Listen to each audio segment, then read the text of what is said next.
lammiileen biyyattii isteediyeemii tokko soo seenanii walakkaa isteediyeemichaa hin guutanii jedhama. Kan nama ajaa'ibu garuu addunyaa kanarraa biyya lammiileen ishee dureeyyii ta'anii fi biyyi isheen dorgomu akka hin jirretu himama. Lammiiwwan ishee waliigalaa harka 42 kan ta'an miliyooneerota.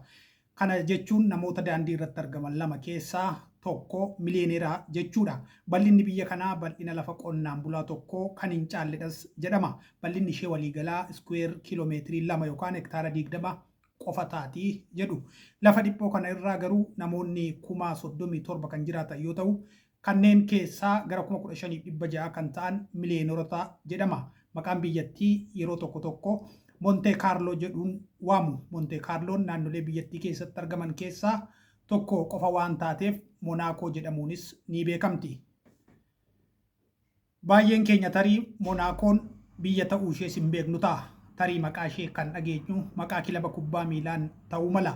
Biyyattiin garuu bara 1297 eegalee waggoota 800 darbaniif biyya bilisaa turte. Bara 1993 eegalee immoo biyyoota mootummoota gamtoomanitti biyya miseensa taatedha. Kibba Faransaay daangaa Xaaliyaanii qarqara galaanaatti kan argamtu biyya sooressotaa jedhamuun kan beekamtu Monaakoo seenaa ishee gabaabinaan waliin ilaalla.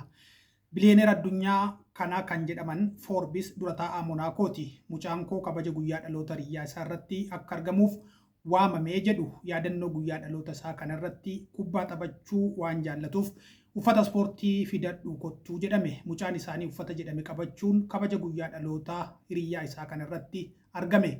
Hiriyyaan isaa guyyaa dhaloota isaa kabajachuuf mucaan isaanii garee tokko ta'anii jedhu. Namicha kan ajaa'ibsiisee mucaan isaanii waliin kan garee taphatudha. Dureeyyiin mucaa isaanii gammachiisuuf yookaan immoo sarpiraayis taasisuuf guyyaa dhaloota isaa irratti kubbaa miilaa waliin taphachuuf kan beellaman muluu garee kubbaa miilaa biyyaalessaa Xaaliyaanii ture. Asitti waan dhageessan biyya keessan deemtanii yookaan immoo biyya keessanitti yoo deessitan kan aman waan hin jirreef ragaa dhiyeessuun dirqamadha. Monaakoon biyya bilisaati. Abbaan fedhe namni beekamaan biyya sana yoo deeme Monaakootti nama addaa miti. Waan barbaadan akka barbaadanitti yoo uffatan akka fedhe ba'anii yoo galan nan saamamaa sodaan jedhu hin jiru. Yuuroo miliyoona hedduutiin konkolaataa qaalii bitanii furtuu isaa waliin nama paarkingii eeguu hin beekne tokkotti yoo kennan na jalaa fudhatee bada jedhanii yaadda'uunis hin jiru. Meeshaan qaalii kamuu bakka bashannanaa turetti dagattee yoo deemtee itti deebitee ni argatta. Namni lafaa kaasuu hin jiru.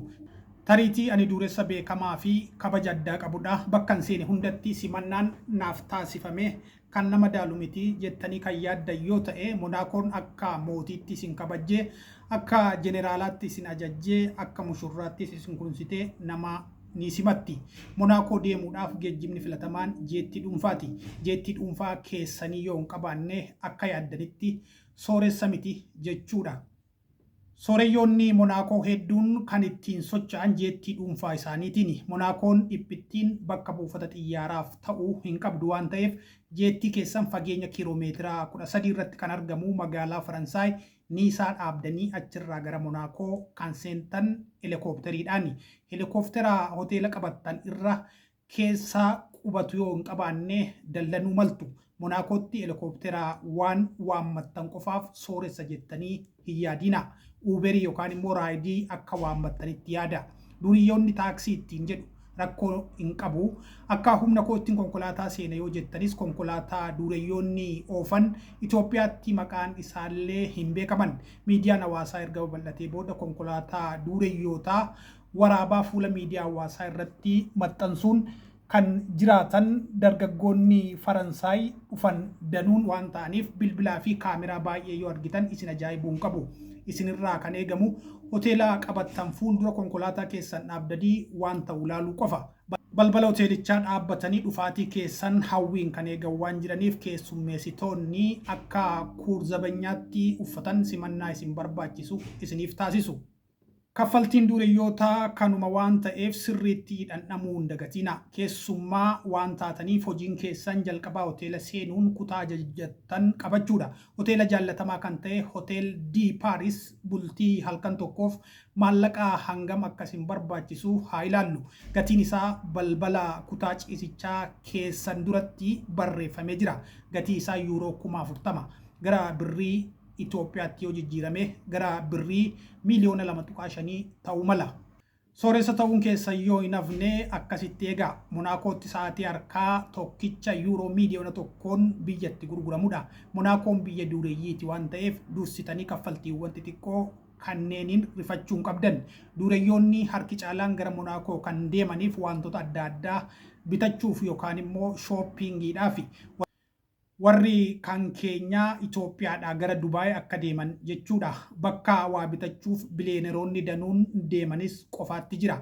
Baay'ina namaa fi waca adda addaa hin eegina. Maammiltoonni isaanii xiqqoo, maallaqni isaanii guddaadha. Maammilli namni tokko gabaa tokko akka ta'uu danda'us ni himama. Dunkaanonni ajajaan faashiniiwwan addunyaa kanarra hin jirre hojjetan achitti argamu. Mana bitattanii Monaakoo jiraachuu yoo feetan immoo manneen Monaakoo harki 99 appaartaamaadha. Addunyaa irrattis gatiin manaa qaaliin Monaakoo caalu waan jiru miti.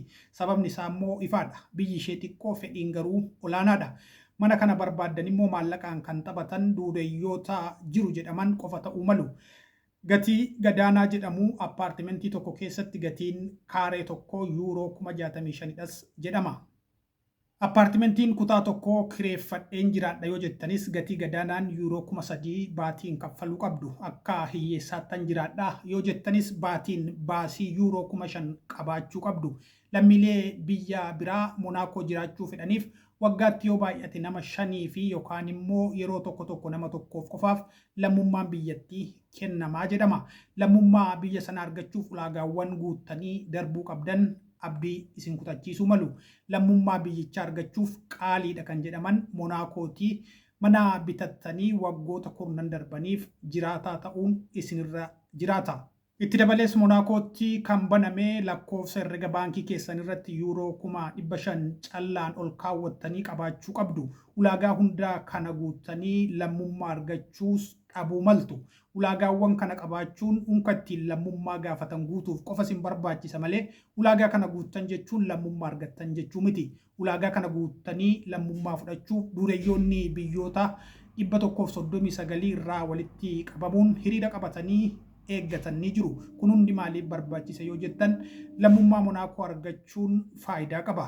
Lammummaa Monaakoo yoo argattan sababni adda addaa isinitti funaanamee maqaa gibiraan mootummaaf kaffaltaniin jiraatu jedhama. Monaakoon biyya hiyyummaa fi yakkarraa bilisa taatedha. Baay'ina poolisii olaanaa waan qabduuf yakkina irratti hojjetame jedhamee sodaatamu hin jiru. Monaakootti hiyyeessii hin jiru jechuun hundi miliyeenera jechuus miti. Kireeffatanii sooroma bahanii deeggarsa mootummaanis lammiileen jiraatan ni jiru.